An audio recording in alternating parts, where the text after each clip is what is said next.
There comes a point in your walk when you realize you're not walking to reach somewhere, you're walking to return to yourself. At first, it's just movement. Your feet hit the ground, your breath falls into rhythm, and your thoughts still sound loud. But step by step, something begins to change. The noise starts to fade. The weight on your chest begins to lift. And you realize you're not escaping anything. You're slowly finding your way back home. Walking has a way of showing you truths you can't see when you're standing still. It teaches you patience, that healing isn't a destination, it's a direction. It reminds you that peace doesn't come all at once. It arrives softly, like morning light through the trees, touching you one step at a time. Sometimes you walk in silence, and sometimes in thought. You replay memories, the ones that still hurt, the ones that never got closure. But with each step, they lose their sharp edges. The pain softens. The past becomes lighter, not because it disappears, but because you've grown strong enough to carry it differently. There's a strange kind of peace that comes from simply moving forward. You don't have to know where the path leads. You don't need answers. You just walk, and the road begins to speak to you in a language older than words. It tells you that progress isn't always visible, that sometimes healing looks like putting one foot in front of the other, even when you're tired, even when your heart is heavy. That's what courage really is.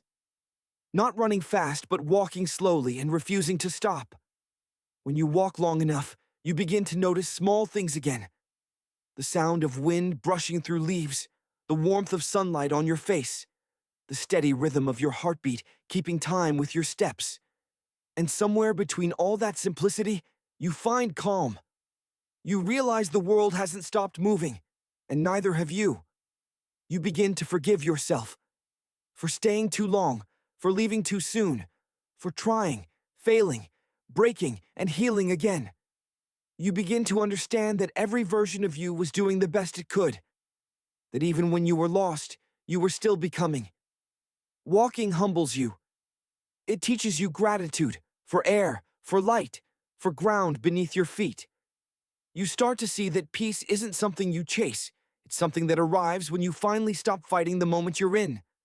The path doesn't demand perfection, it only asks for presence. And when you give it that, the journey itself becomes the destination. There are days the road feels endless, your legs ache, your thoughts grow heavy again. But then, something shifts. You look up and notice the horizon glowing.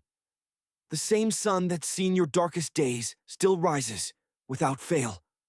And for a moment, you feel it. Hope. Small, but alive. That's how healing works. It doesn't rush. It returns in quiet ways, through laughter that feels natural again, through tears that cleanse instead of break, through mornings that don't feel heavy anymore. Every step you take whispers, "You're still here. You're still moving. You're still becoming." The past doesn't vanish when you walk. It walks with you, but it stops leading you. And slowly, the story that once defined your pain starts to transform into the story of your strength. You start to understand that not every path is meant to be clear. Some are meant to teach you how to trust yourself, how to find balance between stillness and motion, how to breathe even when the road bends.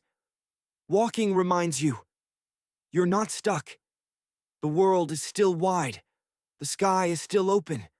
And even when everything feels uncertain, there's still beauty in the journey. Because when you walk, you don't just move through the world.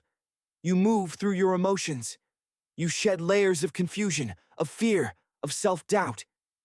You start walking lighter, not because life got easier, but because your heart learned to let go. One day you'll look back and realize that every quiet walk, every tear you wiped away in silence, was building you into someone softer, yet stronger. The road didn't change you. You changed because you dared to walk it. So take another step, and another, and another.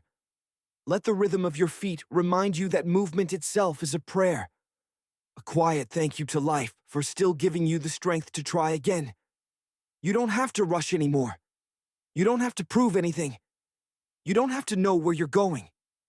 Just walk and rise. Because walking is not about reaching the end. It's about learning to love the path beneath your feet. And when you finally do, you'll see that peace was never somewhere far away. It was here, within you, with every breath, with every step, all along. Walk and rise. The journey within. Healing isn't about running away from pain. It's about walking through it and finding yourself on the other side.